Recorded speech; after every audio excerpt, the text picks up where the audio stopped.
इन्ना दुनिया हुल्वतुन खज़िरा, बेशक दुनिया मीठी है।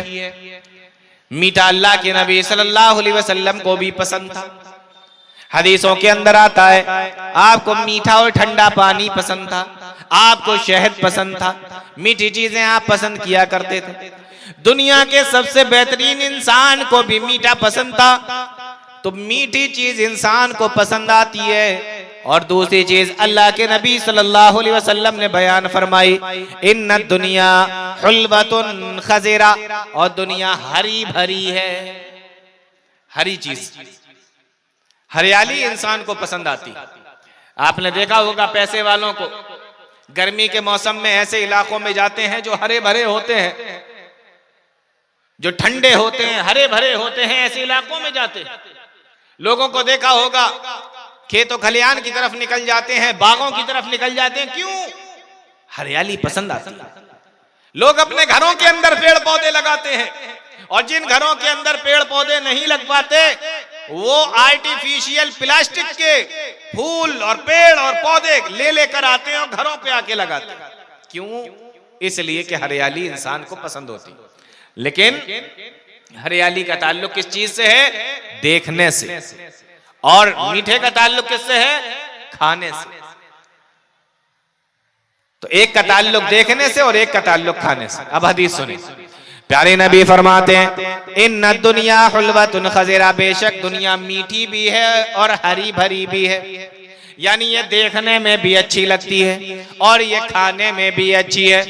कभी कभी ऐसा होता है कि कुछ चीजें ऐसी होती हैं जो देखने में तो अच्छी होती हैं लेकिन खाने में अच्छी नहीं होती। और कभी कभी ऐसा होता है कुछ चीजें खाने में अच्छी होती हैं लेकिन देखने में अच्छी नहीं लगती। लेकिन दुनिया का मामला बिल्कुल उल्टा है। दुनिया खाने में भी अच्छी है और दुनिया देखने में भी अच्छी है। अब अंदाजा करो, जो चीज देखने में भी अच्छी लगे और खाने में भी अच्छी लगे, इंसान का दिल उसकी तरफ कितनी ज्यादा भागेगा, कितना ज्यादा दिल उसका, उसके दिल का मैलान कितना उसकी तरफ होगा। इसलिए अल्लाह के नबी फरमाते हैं, इन्ना दुनिया हुल्वतुन खज़िरा, बेशक दुनिया मीठी है और हरी भरी है। यानी इंसान को अपनी तरफ खींचती है, इंसान को अपनी तरफ बुलाती है और इंसान दुनिया की तरफ भागता है। इंसान का मैलान दुनिया की तरफ होता है।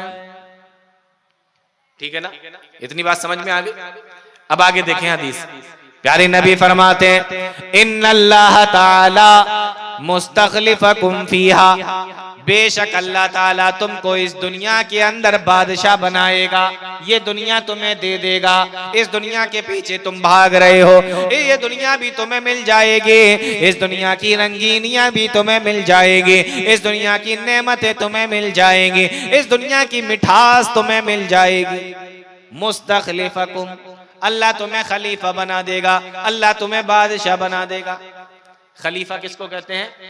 एक के जाने के बाद दूसरा आए, एक बादशाह के जाने के बाद दूसरा बादशाह, एक के चले जाने के बाद दूसरा आए, उसको खलीफा बोला जाता है। यहाँ अल्लाह के नबी सल्लल्लाहु अलैहि वसल्लम ने वही लफ्ज इस्तेमाल फरमाया। इससे पता चलता है कि अब मुसलमानों को जो हुकूमत मिलेगी, इससे पहले ये हुकूमत किसी और के पास थी, क्योंकि अल्फाज बता रहा है कि अल्लाह ताला तुम्हें खलीफा बनाएगा। यानी एक के जाने के बाद दूसरा जो बादशाह बनाया जाए, जिम्मेदारी किसी दूसरे को दे दी जाए, ऐसे को खलीफा कहा जाता है। अल्लाह ताला तुम्हें खलीफा बनाएगा। मालूम यह हुआ कि मुसलमानों से पहले भी दुनिया की हुकूमत किसी के पास थी।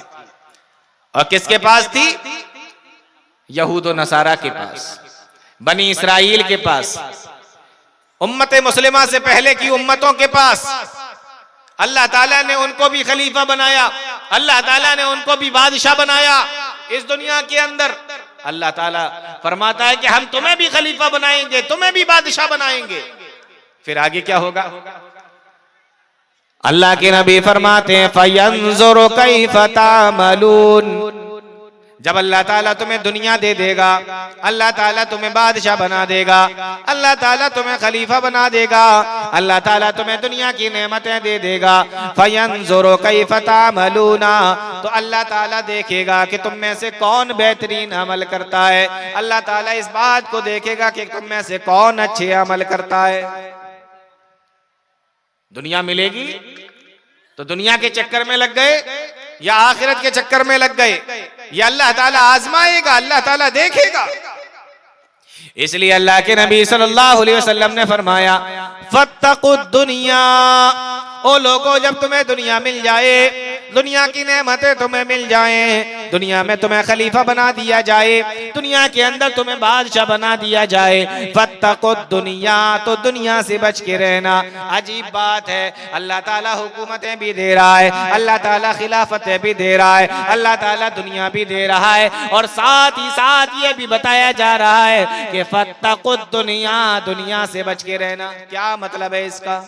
दुनिया दी भी जा रही है, दुनिया से बचने का हुक्म भी दिया जा रहा है। मतलब ये है कि जब दुनिया मिल जाए तो दुनिया ही के चक्कर में न पड़ जाना, जब दुनिया मिल जाए तो दुनिया के पीछे ही न लग जाना, जब दुनिया मिल जाए तो दुनिया के चक्कर में पड़ के आखिरत को न भुला देना, दुनिया के चक्कर में पड़ के कहीं ऐसा ना हो कि तुम दुनिया के चक्करों में पड़ जाओ और आखिरत को भुला दो, अज़ाब कब्र को भुला दो, तुम जहन्नम के अज़ाब को भुला दो, तुम जन्नत को भुला दो। कहीं ऐसा ना हो कि इस दुनिया के चक्कर में रहकर अपनी आखिरत को भूल जाओ। इसलिए फरमाया फत्तकुद दुनिया, दुनिया से बच के रहना। यानी जब अल्लाह ताला तुम्हें दुनिया दे दे तो इस दुनिया के जरिए से तुम अपनी आखिरत बनाना, इस दुनिया के जरिए से तुम अपनी जन्नत को संवारना, इस दुनिया के जरिए से तुम जहन्नम से बचने की कोशिश करना। इसी को अल्लाह ताला ने कुरान करीम के अंदर फरमाया, या अय्युहल्लज़ीना आमनू कू अनफुसकुम व अहलीकुम नारा, ओ ईमान वालो अपने आप को भी और अपने घर वालों को भी जहन्नम के अजाब से बचाओ।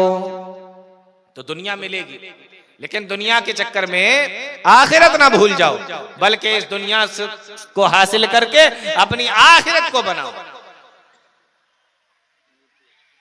अल्लाह ताला इंसान को नेमतों से नवाजता है, अल्लाह ताला इंसान को फराखी अता फरमाता है, दुनिया की नेमतें देता है। बड़ा मकान है, बड़ा घर है, बड़ा परिवार है, बड़ा खानदान है, बड़ा कारोबार है, कमा रहे हैं, अच्छा खा रहे हैं, अच्छा पहन रहे हैं, लेकिन इसके जरिए से अपनी आखिरत भी संवार रहे हैं या सिर्फ दुनिया के अंदर मगन है? अगर अपनी आखिरत भी संवार रहे हैं तो यकीन करें ये नेमत अल्लाह की नेमत है, और अगर इसके जरिए से आप दुनिया के चक्कर में पड़कर आखिरत को भूल गए तो समझ लीजिए कि ये नेमत आपके लिए जहमत है, आपके लिए अजाब बन सकती है।